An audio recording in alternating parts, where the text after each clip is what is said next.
अदालतों में कानूनी पेच लड़ाने वाले अभिषेक मनु सिंघवी की पतन सियासी मैदान में ऐसे कटी कि सिंघवी ही नहीं पूरे कांग्रेस की हालत पतली हो गई।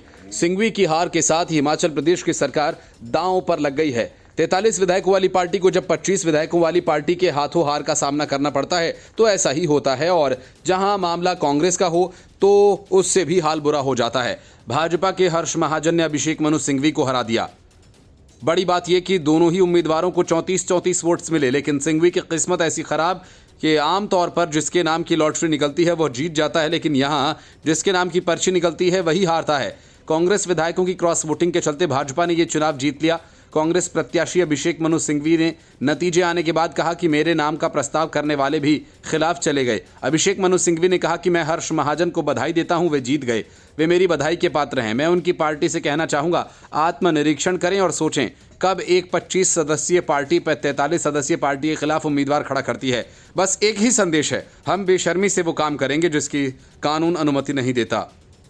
अभिषेक मनु सिंघवी ने कहा कि उन 9 विधायकों को धन्यवाद जो कल रात तक हमारे साथ थे। इनमें से 3 तो आज सुबह भी हमारे साथ नाश्ता करके गए। इन्होंने हमारे साथ भोजन किया, हमारे साथ जलपान किया और तस्वीरें खिंचवाईं।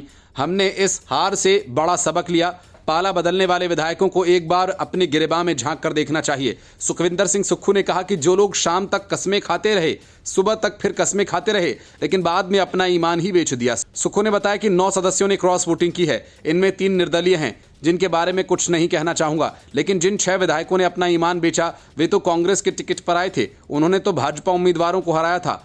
ये नाराजगी का वोट नहीं था। हिमाचल की जनता ऐसी संस्कृति की आदी नहीं है। कांग्रेस उम्मीदवार सिंघवी ने हार के बाद कहा कि ये सितारों में लिखा है कि भगवान द्वारा लिखा गया है। लॉटरी के सामान्य ड्रॉ में जो नाम निकलता है वह जीत जाता है। चुनाव आयोग के अजीब नियम के तहत बॉक्स से निकाला गया नाम जो मेरा था हार जाता है, बाहर रखा जाता है। सिंघवी ने कहा कि निर्वाचन आयोग के एक अजीब नियम के तहत जो मुझे आज पता चला, जिस उम्मीदवार का नाम निकलता है वो हार जाता है, इसमें मेरा नाम निकला। सिंघवी ने राजनीति में नई संस्कृति पेश करने के लिए बीजेपी पर निशाना साधा। उन्होंने कहा कि तथ्य यह है कि वो किसी भी तरह से चुनाव जीतना चाहती है।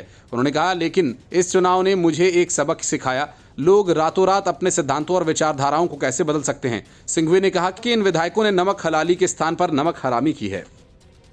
Bureau report, news of India.